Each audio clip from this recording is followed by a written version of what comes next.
बात करता हूँ सभी का हमारे चैनल नमन सिटी पर। और आज मैं आपके लिए लेके आ गया हूँ सीमेट को अटेम्प्ट कैसे करना है।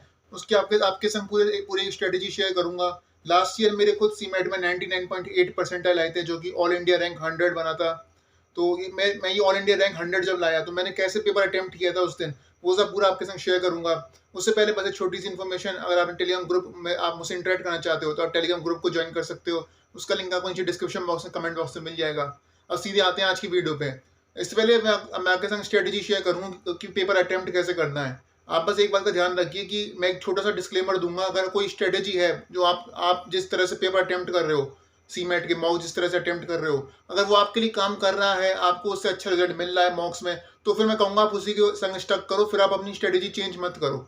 अगर आपकी अभी तक स्ट्रेटेजी कोई फाइनलाइज नहीं हुई है और पेपर अब आ गया है लगभग, तो फिर आप इस वीडियो को आगे देखो। और अगर आपकी स्ट्रेटेजी पहले से फाइनल है कि मुझे ऐसे ऐसे अटेम्प्ट करना है पेपर, तो मैं कहूँगा आप अपनी स्ट्रेटेजी मेरे या किसी भी के भी कहने पे चेंज मत करिए। जो आपके लिए काम कर रहा है उसी के संग स्टक कीजिए।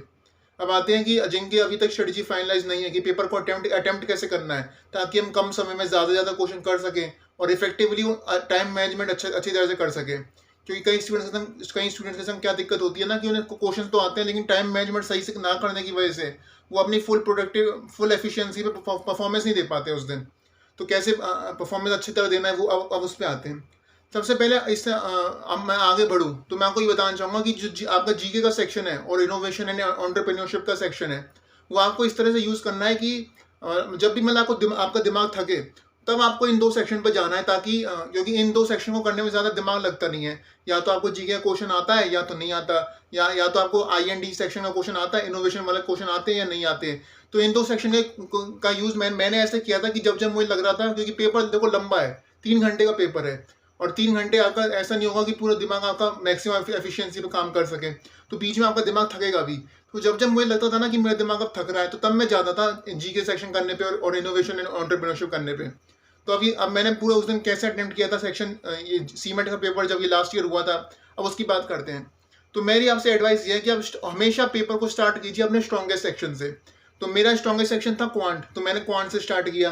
फिर मेरा सेकंड, ये अभी मैं क्वांट रीजनिंग इंग्लिश की बात कर रहा हूँ। क्वांट रीजनिंग इंग्लिश में मेरा स्ट्रॉन्गेस्ट था क्वांट। तो मैंने इन तीनों में से आप किसी से स्टार्ट कीजिए। अगर आपका भी क्वांट स्ट्रॉन्ग है तो आप उससे स्टार्ट कीजिए, कुछ और स्ट्रॉन्ग है तो आप उससे स्टार्ट कीजिए। तो मैंने क्वांट से स्टार्ट किया, और फिर फर्स्ट राउंड चल रहा है अभी आपका। फर्स्ट राउंड में आपका एम ये है कि आप लो हैंगिंग फ्रूट्स को टारगेट करें, यानी कि वो वाले क्वेश्चन जो आप 1 मिनट में, 1.5 मिनट में, या ज़्यादा से ज़्यादा 2 मिनट में आप कर सकते हो। तो ये फर्स्ट राउंड में पहले आपको टारगेट करना है कि आप लो हैंगिंग फ्रूट्स, यानी कि जो क्वेश्चन कम से कम समय में आप 100% एक्यूरेसी से कर सकते हो, वो वाले क्वेश्चन आपको टारगेट करने हैं। तो मैंने स्टार्ट किया था क्वांट से, क्योंकि वो मेरा स्ट्रॉन्गेस्ट सेक्शन है। उसी तरह आपको भी अपने स्ट्रॉन्गेस्ट सेक्शन से स्टार्ट करना है। उसके बाद मैं आया अपने और फर्स्ट राउंड में मैंने ये वो वाले क्वेश्चन टारगेट किए जो कि लो हैंगिंग फ्रूट्स हैं, जो कि आसानी से हो सकते हैं। और क्योंकि सीमेंट इतना मुश्किल एग्जाम है नहीं, तो फिर मुझे याद है कुछ 8-10 क्वेश्चन तो आपको आराम से मिलेंगे ही मिलेंगे, जो कि आप मतलब कम समय में फुल एफिशिएंसी से अच्छी खासी एक्यूरेसी से कर सको।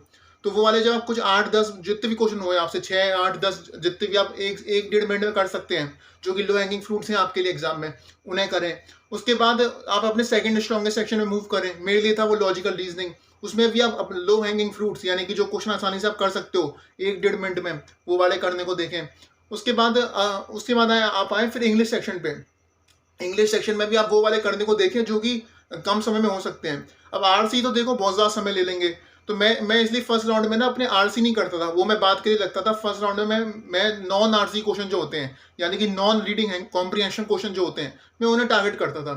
फिर जब मेरा ये फर्स्ट राउंड हो जाता था क्वांट रीजनिंग इंग्लिश का, अपना स्ट्रॉन्गेस्ट से लेके लीस्ट स्ट्रॉन्गेस्ट तक, जो कि मेरा इंग्लिश था, तो मैंने अपने स्ट्रॉन्गेस्ट से स्टार्ट किया क्वांट से। फिर मैं आया अपने सेकंड स्ट्रॉन्गेस्ट पे, जो कि है रीजनिंग।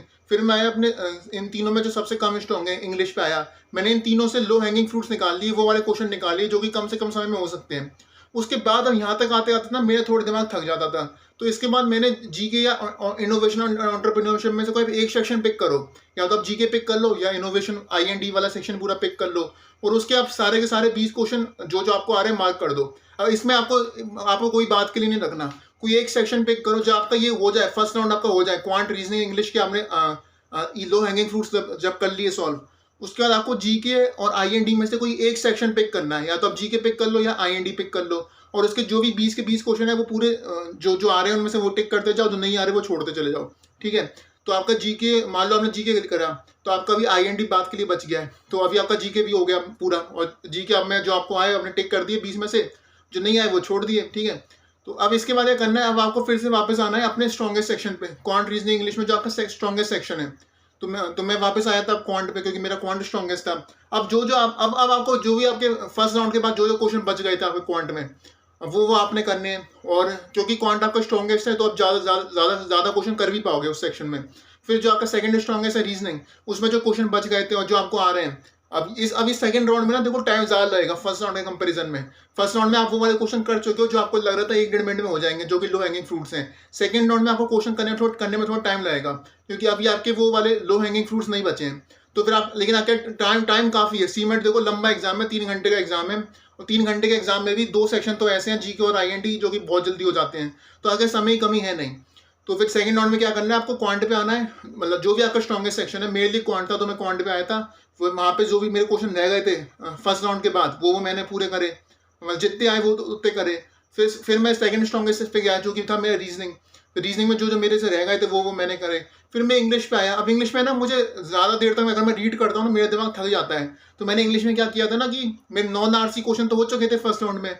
अब मैंने जो आरसी क्वेश्चन थे मेरे, अब आरसी क्या है, सीमेंट में कई सारे आरसी आते हैं, कुछ 3-4 आरसी आते हैं, हो सकता है इस बार 5 भी आ जाए। तो फिर अब क्या मैंने क्या किया कि मैंने 2 या 3 आरसी कर लिए थे। मैंने सारे आरसी वन गो में नहीं किए थे, मैंने कुछ 2 या 3 आरसी या शायद 2 आरसी कर लिए थे। फिर उससे मेरा दिमाग थक गया था, क्योंकि रीड करना पड़ता है आरसी के लिए, ऑप्शन भी रीड करने पड़ते हैं, समझना पड़ता है। तो मेरा उसमें इंग्लिश में ना मेरा दिमाग थक गया था, तो फिर मैंने 1 या 2 आरसी किए थे। फिर उसके बाद मैंने अपने आप को ब्रेक देने के लिए, अब मेरा जो वो आईएनडी सेक्शन बच गया था पहले, अब मैं उसे यूज़ करूंगा। तो जैसे कि मैं आपसे कह रहा हूँ ना कि जीके और आईएनडी सेक्शन को आपको ऐसे यूज़ करना है कि जब जब आपका दिमाग थक रहा है, आपको तब उन पे जाना है। क्योंकि ये सेक्शन में आपको देखो ज़्यादा दिमाग लगना नहीं है, तो आपको आता है इनका आंसर या नहीं आता। तो मैंने इंग्लिश के 1-2 आरसी कर लिए, और अभी कुछ 1-2 आरसी और बचे थे।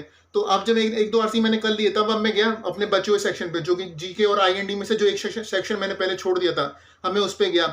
उसके मैंने पूरे 20 के 20 क्वेश्चन देखे, जो जो मुझे आए मैंने मार्क करे, जो नहीं आए वो छोड़ दिए। अब इतने में थोड़ा ना दिमाग को रिलैक्स करने का टाइम मिल जाता है, क्योंकि अब आपका थोड़ा दिमाग ना थोड़ा पैसिव मोड पे चला गया था, जब आप इतनी एक्टिव थिंकिंग नहीं कर रहे थे, तो उसमें थोड़ा दिमाग को रिलैक्सेशन भी मिल गया। अब फिर से अब मैं इंग्लिश पे जब वापस आया बचे हुए आरसी करने, तो अब मेरा दिमाग थोड़ा बेटर वर्क करेगा, क्योंकि अब मुझे थोड़ा ब्रेक मिल चुका है। फिर मैं बचे हुए आरसी करता था, और इस तरह से मेरा पूरा पेपर अटेम्प्ट हो जाता था। मैंने क्वांट वाले क्वेश्चन कर लिए फर्स्ट राउंड में, जो कि लो हैंगिंग फ्रूट्स थे। मैंने रीजनिंग के भी लो हैंगिंग फ्रूट्स कर लिए, इंग्लिश के भी लो हैंगिंग फ्रूट्स कर लिए, जी के मैंने पूरा फिर कंप्लीट किया। फिर मैंने बचे हुए अपने क्वांट के क्वेश्चन किए, फिर रीजनिंग के बचे हुए क्वेश्चन किए जो मुझे आए। फिर मैंने इंग्लिश के बचे हुए क्वेश्चन किए। आरसी मेरी स्ट्रेंथ नहीं थी उतनी, मुझे दिमाग मेरा थकता था, तो मैंने, ताकि दिमाग नहीं थके ज़्यादा, तो मैं 2 राउंड में ब्रेक करके कर रहा है इसे। पहले मैंने तो 1-2 आरसी करे, फिर मैंने आईएनडी अटेम्प्ट किया, मतलब जीके और आईएनडी में से एक सेक्शन अटेम्प्ट किया, फिर मैंने बचे हुए आरसी करे। और इस तरह से मैंने जब अटेम्प्ट किया था ना पेपर, तो कुछ समय मेरे पास बच भी गया था।